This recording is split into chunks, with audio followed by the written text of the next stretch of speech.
जय हिंद दोस्तों, PCS point Patna वाला में आप सबका हार्दिक अभिनंदन स्वागत है। चलिए आज का टॉपिक जो बहुत ही इम्पोर्टेंट होने वाला है, सरदार वल्लभ भाई पटेल। ठीक, सरदार वल्लभ भाई पटेल से रिलेटेड एग्ज़ाम्स हैं पीसीएस में या वनडे एग्ज़ाम में, एसएससी जीडी में, हर एग्ज़ाम से पूछता रहता है सरदार वल्लभ भाई पटेल से रिलेटेड। जैसे कि सरदार की उपाधि किसने दिया, सरदार वल्लभ भाई पटेल की ख्याति किससे प्राप्त हुई, 1942 भारत छोड़ो आंदोलन से रिलेटेड जितने भी एग्ज़ाम्स से बनते हैं क्वेश्चन पूरा टोटल कराया जाएगा। तो आज चलो इसका जीवन परिचय, साथ ही साथ उनकी ख्याति प्राप्त होती है हैदराबाद निजाम को एकीकृत करना, ऑपरेशन पोलो, इन तमाम चीज़ों की जानकारी हम इसमें दिलाएंगे। तो चलिए इनका हम जीवन परिचय कराते हैं। इनका जन्म नाडियाड गुजरात में होता है। इनका जन्म 31 अक्टूबर 1875 में नाडियाड में इनका जन्म होता है। नाडियाड जो गुजरात में हुआ करता है, नाडियाड गुजरात में है, जो 31 अक्टूबर 1875 में इनका जन्म होता है। इनके पिता का नाम झावेर भाई और माता का नाम लाडबाई था। पिता का नाम झावेर भाई और माता का नाम लाडबाई था। इनके पुत्र होते हैं दो, एक पुत्री एक पुत्र। पुत्र का नाम रहता है मणिबेन पटेल, जो 1903 में जन्म लेते हैं, और इनकी पुत्री हैं जो दया भाई पटेल, 1905 में जन्म होती है। पत्नी का नाम रहता है झावेबा बाई, जो 1909 के पीरियड में इनको कैंसर रोग के कारण इनकी मृत्यु हो जाती है। और इनकी पढ़ाई और पेशा की बात किया जाए, इन्होंने यूके से इंग्लैंड में बैरिस्ट्री की पढ़ाई की, और ऐसे इनकी तमाम मुश्किलों का सामना करना पड़ा। जब इन्होंने पढ़ाई के दौरान यूके में गए हैं तो खर्चा पानी ना मिलने के कारण इनके जो सहयोगी लोग थे, मित्र लोग थे, उनको चंदा के रूप में वसूल कर उनके पास भेजा करते थे। और उन्होंने उनके वहाँ पे बैरिस्ट्री की पढ़ाई की, जो कि 3 साल का था। 12-36 एक साल में 12 मंथ होता है, 36 मंथ की पढ़ाई इन्होंने 30 महीने में पूरा कर लिया। और वहाँ आने के बाद सबसे पहले इनकी राजनीतिक जीवन की शुरुआत होती है खेड़ा आंदोलन से, जो कि 1918 में खेड़ा आंदोलन जो होता है गुजरात में, सूखा पड़ मिलता है और वहाँ पे किसानों से कर वसूली की मांग किया जाता है। वहीं पे गांधी जी से इनकी मुलाकात होती है, और ये इन्होंने गांधी जी से बहुत प्रभावित होते हैं, क्योंकि 1917 के दौरान जब महात्मा गांधी ने सत्याग्रह का आंदोलन शुरुआत किया था चंपारण से, तो उन्होंने गांधी जी से बहुत प्रभावित हुआ। और 1918 के बाद जब खेड़ा में आंदोलन होता है, तो गांधी जी को किसानों के नेतृत्व करने में टाइम नहीं मिलने के कारण गांधी जी को एक ऐसे व्यक्ति की आवश्यकता थी जो कि किसानों के नेतृत्व में आगे आंदोलन को बढ़ाया जा सके। वहीं पे सरदार पटेल जी की मुलाकात होती है गांधी जी से, और गांधी जी के साथ साथ पटेल जी ने कदम से कदम पूरी अपनी क्षमता को उन्होंने झोंक दिया, और रिजल्ट ये हुआ कि खेड़ा आंदोलन में ब्रिटिश गवर्नमेंट को अंततः झुकना पड़ा। और 1919 में खेड़ा आंदोलन अंततः क्या हो गया, समाप्त हो गया। ठीक, और वहीं पे पटेल जी की एक नई पहचान बनती है 1919 में। उसके बाद असहयोग आंदोलन 1920 में स्टार्ट होता है, जो 22 तक चलता है। असहयोग आंदोलन में गांधी जी के पूरा समर्थन करते हैं पटेल जी, और गांधी जी के समर्थन में उन्होंने ब्रिटिश जो सामान था, वो ब्रिटिश सामान को उन्होंने बहिष्कृत करने का ऐलान करते हैं। और साथ ही साथ असहयोग आंदोलन में कहीं न कहीं पूरे विश्व में ब्रिटिश हुकूमत के प्रति घृणा पैदा करने का एक अच्छा कार्य करते हैं, जो कि ब्रिटिश द्वारा बनाए गए जितने भी सामान थे, विदेशी वस्त्र थे, इनका विरोध करना, बहिष्कृत करना, जलाना इत्यादि इनके नेतृत्व में कार्य होता है। उसी दौरान इनकी गिरफ्तारी हो जाती है। उसके बाद एक चीज़ और बता दें, 1917 से लेकर 1924 के बीच, 1917 से लेकर 1924 के बीच ये पहले भारतीय थे कि अहमदनगर भारतीय नगर निगम के रूप में अफसर के रूप में नियुक्त होते हैं। और उसके बाद 1924 से 28 के बीच 1924 से 28 के बीच इन्होंने निर्वाचन नगर पालिका के चुनाव जीतते हैं और अध्यक्ष पद से नियुक्त होते हैं। उसके बाद आइए हम देखते हैं बारदोली सत्याग्रह, जिसमें एक क्वेश्चन बनता है कि सरदार की उपाधि किसने दिया था तथा किस आंदोलन में दिया था। इसमें तमाम चीज़ें का डिस्कशन होगा और एक ही वीडियो में आपको ये होगा था स्टैचू ऑफ यूनिटी, जो विश्व का पहला सबसे ऊंचा स्टैचू ऑफ यूनिटी जो गुजरात में है। इसके साथ साथ जो ऑपरेशन पोलो की बात हुई थी, जो हैदराबाद को विलय कर दिया गया था, एक VN चौधरी थे और ये VN चौधरी जनरल थे, जो सैनिक कार्रवाई के लिए इनके नेतृत्व दिया गया। और सरदार वल्लभ भाई पटेल ने VN चौधरी को नेतृत्व प्रदान किया। उन्होंने कहा कि आप सैनिक कार्रवाई करके हैदराबाद को अपने में मिला लीजिए। और उसके बाद तमाम इसमें चीज़ होंगी। 1942 में जब भारत छोड़ो आंदोलन होता है तो सरदार वल्लभ भाई पटेल ने तमाम कोशिशों के बाद देश में अच्छा संचालन किया और देश के अग्रणी नेताओं के साथ गिरफ्तारी हुई। उसके बाद इनकी पहचान एक बनती है 1931 में, जो कराची अधिवेशन होता है। और उसमें कराची अधिवेशन के बाद वो 1947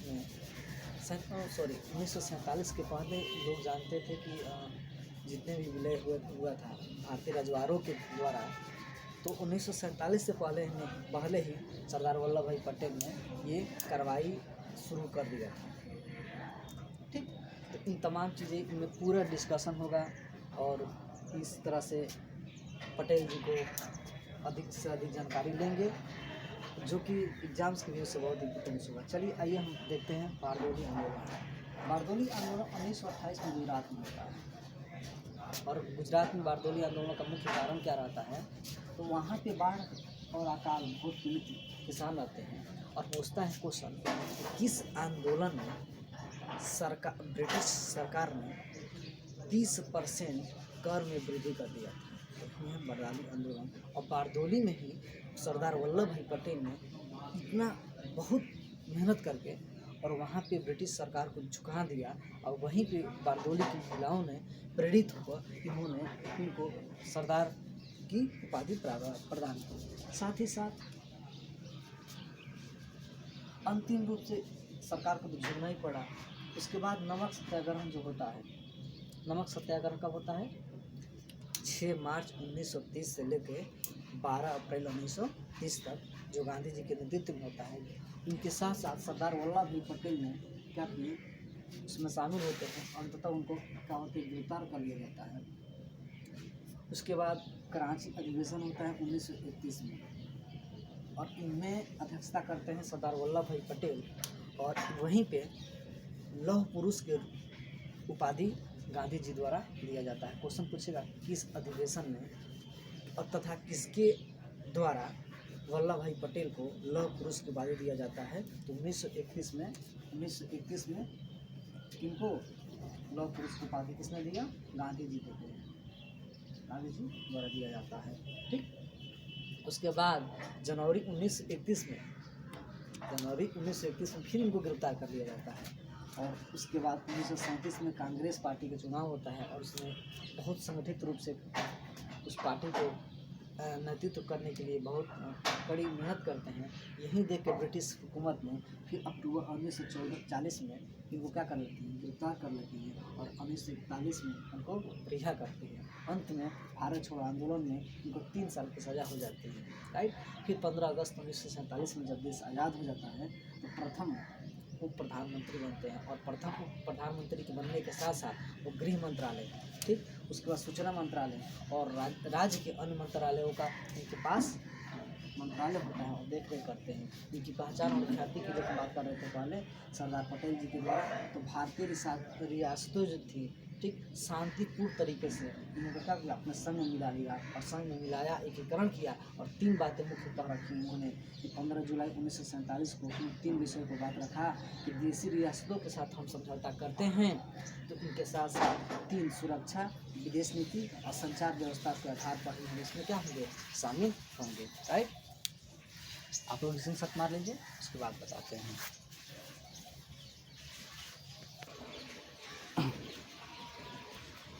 स्क्रीन शॉट मार लिया आप लोग।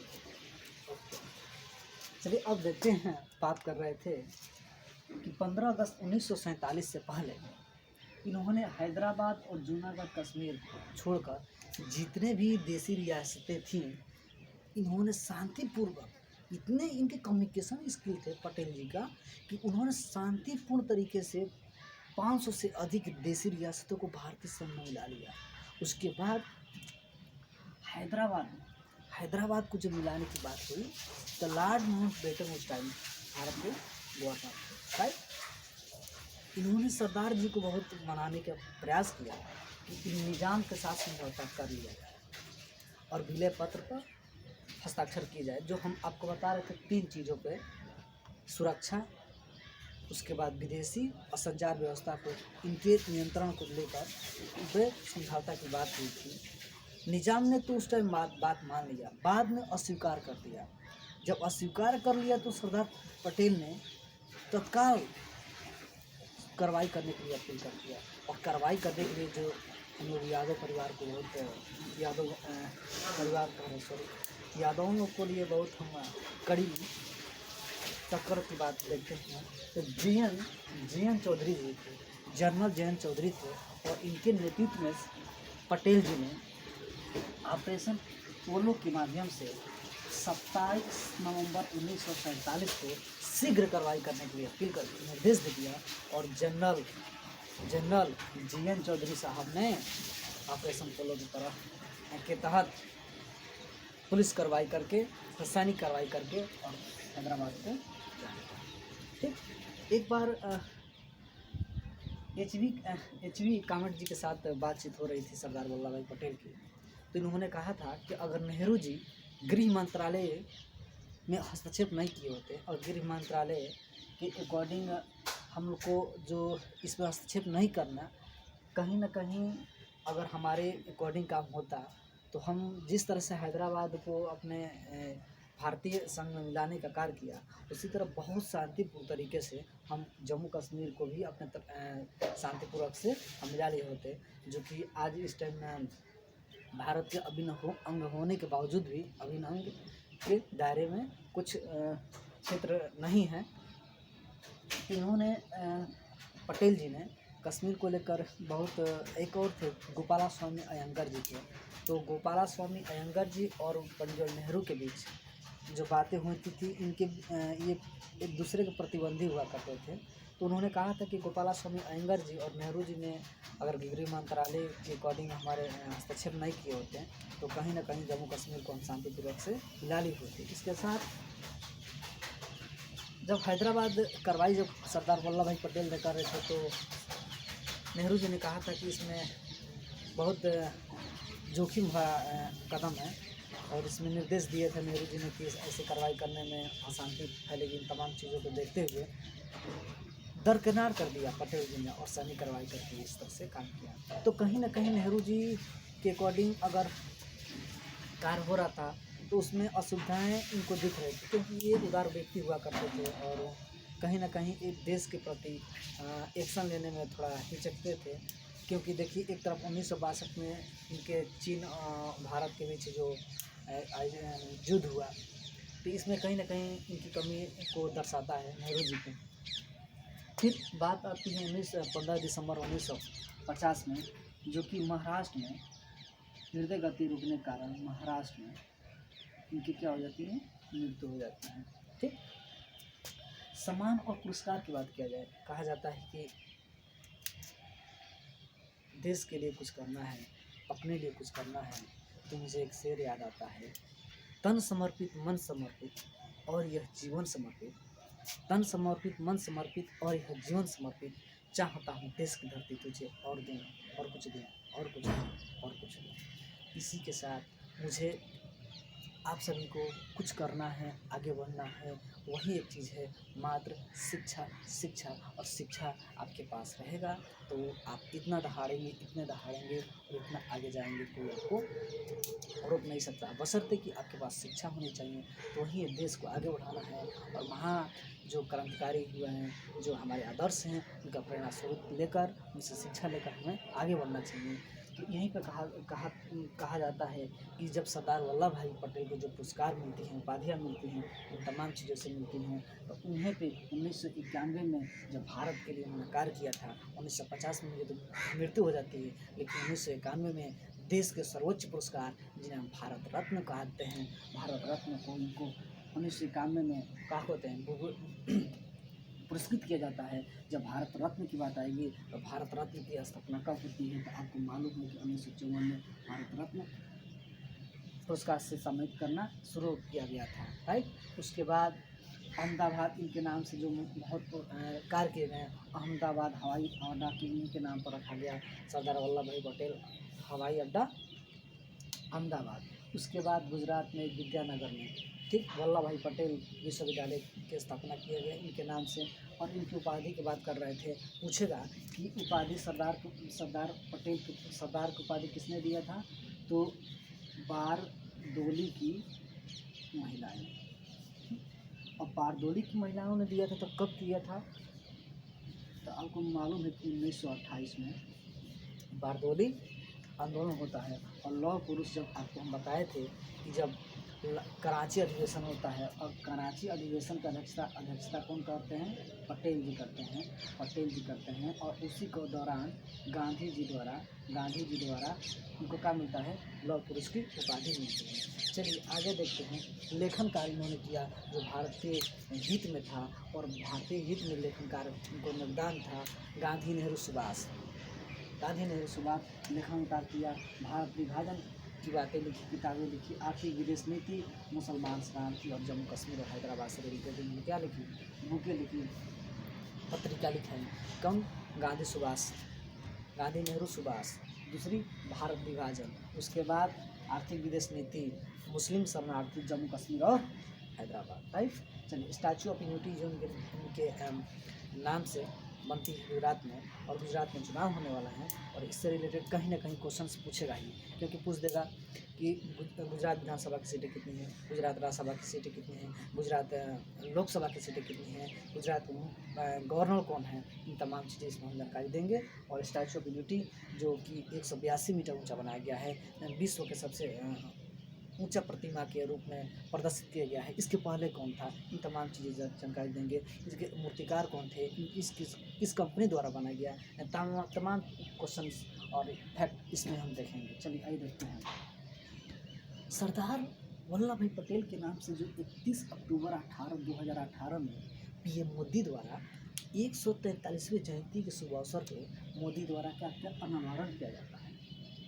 तो आप बताइए, 133 जयंती को पूछेगा है कि अब वर्तमान में हाल ही में सरदार वल्लभ भाई पटेल की 100वीं जयंती मनाई गई, तो आपको याद रहना चाहिए कि 2018 में 43 होता है, तो 2022 में क्या होगा, 47 होगा, राइट। और देखिए, 31 अक्टूबर 2018 को पीएम मोदी द्वारा स्टैचू ऑफ यूनिटी की आधारशिला रखी जाती है और अनावरण होती है। उसके बाद विश्व का सबसे बड़ा प्रतिमा है, राइट।